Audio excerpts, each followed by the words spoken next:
देखो, चाहता वो वही सुख के लिए है, लेकिन वो पाप कर्म करके चाहता है।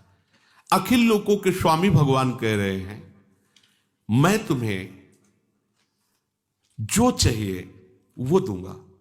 अच्छा, यश, आज तक जो भगवत प्रेमी महात्माओं का यश हुआ, ऐसा किसी का यश नहीं हुआ। बड़े बड़े महात्माओं का यश हुआ है। कैसा भी भगवान का भक्त हो, कभी दुर्गति को प्राप्त नहीं होता। कैसा, इसलिए शब्द क्यों माना जीवन में नहीं समेट पाया, तो भगवान कहते हैं कि ना में भक्ता प्रणश्यति, मेरे भक्त का नाश नहीं होगा। और कोई ऐसा ऐश्वर्य नहीं जो भक्त के चरणों में समर्पित ना हो जाए। समस्त सिद्धियां रिद्धियां सब, पर वो भगवत प्रेमी होता है, इसलिए इन सब बाह्य वस्तुओं को स्वीकार नहीं करता। आपको लगता है कुछ चंद रुपये मिल जाना, कुछ भोग सामग्री मिल जाना, ये भजन का फल है? भजन आप समझो, भजन चिदानंदमय, उसका फल ये प्राकृतिक वस्तुएं नहीं हो सकती है। तो ये क्या है? ये भगवान की लीला है। साधक के, उपासक के, महात्माओं के जीवन में दोनों पक्ष रखकर दिखाते हैं। एक पक्ष दिखाते हैं घोर अकिंचन वैराग्य का, और एक पक्ष रख के दिखाते हैं कि जो जल में कमल का फूल रहे। हमारे को प्राप्त हुए महापुरुष देखो कैसे रहते इस संसार में। तो तुम्हारा भार मैं ढोऊंगा, इस बात पर तुम्हें विश्वास क्यों नहीं होता? क्या तुम भगवान पर विश्वास नहीं करते हो? भगवान कहे केवल मेरा नाम जप करो, मेरा चिंतन करो, बस सारी जिम्मेवारी मेरी। एक बार होके देख लो। 2 बार तो होना ही नहीं पड़ता, एक ही बार में काम हो जाता है। अंदर से होके, जबान से तो कहते हैं, देखो जबान से तो बहुत लोग कहते हैं कि मैं भगवान का हूं, वैसे सब कोई भगवान का अस्तित्व रख रहे हैं पर जान नहीं रहे। जैसे देखो, पत्नी से बहुत प्यार है, भाई से बहुत प्यार है, पुत्र से बहुत प्यार है, लेकिन उस पुत्र के अंदर जो विराजमान है उससे तो प्यार है नहीं, उससे परिचय नहीं।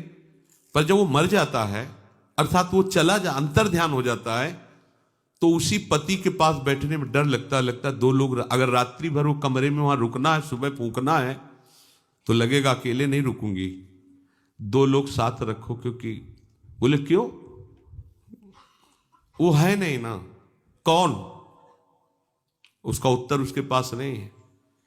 जिस शरीर को प्यार किया, जिस शरीर को पति माना, जिस शरीर का परिचय, वो तो तुम्हारे पास है, डर लग रहा है उससे, क्योंकि वो नहीं है। कौन?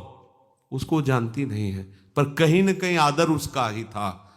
कितना बड़ा उस शरीर का अनादर किया जाता है कि लकड़ियों में रख के ऐसे फूंक दिया जाता है। तो जान करके अनजान करके हम आदर उन्हीं का कर रहे हैं। पर अगर हम जान करके स्वीकृति ले लें कि हमारा संबंध केवल भगवान से है, भगवान के सिवा नहीं, तो देखो, अभी देखो, भगवान के सिवा कौन संबंध किससे रखता है? कोई कितना लाडला हो, वो वही कहेगा ले जाओ इसको, फेंक दो जाके। क्यों? वो नहीं है। कौन? जानते नहीं है। तो तुम प्यार किससे कर रहे थे? शरीर से। शरीर तुम्हारे आगे रखा है। बोले नहीं, जानते नहीं, पर कहीं ना कहीं प्यार उसी से था, इसको तो ले जाओ। ये हम स्नेह उसी से रखते हैं। अगर जानकर उससे स्नेह कर ले तो जीवन मुक्त हो जाए। गीता जी में भगवान कह रहे अनन्यस चिंतयन्तो माम, तुम्हारा केवल कार्य है मेरा चिंतन, मेरा भजन करना। आदेश कर रहे हैं जिनके हम भरोसे पे हैं। हमारा एक कार्य केवल है, प्रियालाल का चिंतन करना, प्रियालाल की सेवा, प्रियालाल का नाम जब, एक ही कार्य के अंतर्गत है। हमारे सारे कार्य की जिम्मेवारी भगवान के हाथ में, सारे कार्य की। बड़ा आश्चर्य में चमत्कार उसको अनुभव में आता है जो प्रभु के आश्रित रहता है, कदम कदम पर। अरे निहाल हो जाता है। सोचो, इतना बड़ा मालिक। अच्छा, दूसरा कोई हमसे वादा कर दे तो हमारे साथ नहीं रहेगा, और ये ऐसे है कि एक क्षण के लिए हमें छोड़ेंगे नहीं, हमारी सत्ता ही नहीं उनके बिना।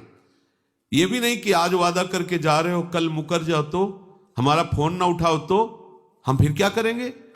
ये यहां है, लेकिन वहां नहीं है। फोन की जरूरत नहीं, वो हर समय आपके समीप, इतने समीप है कि आप अपने भी नजदीक उतने नहीं जितने प्रभु आपके नजदीक है।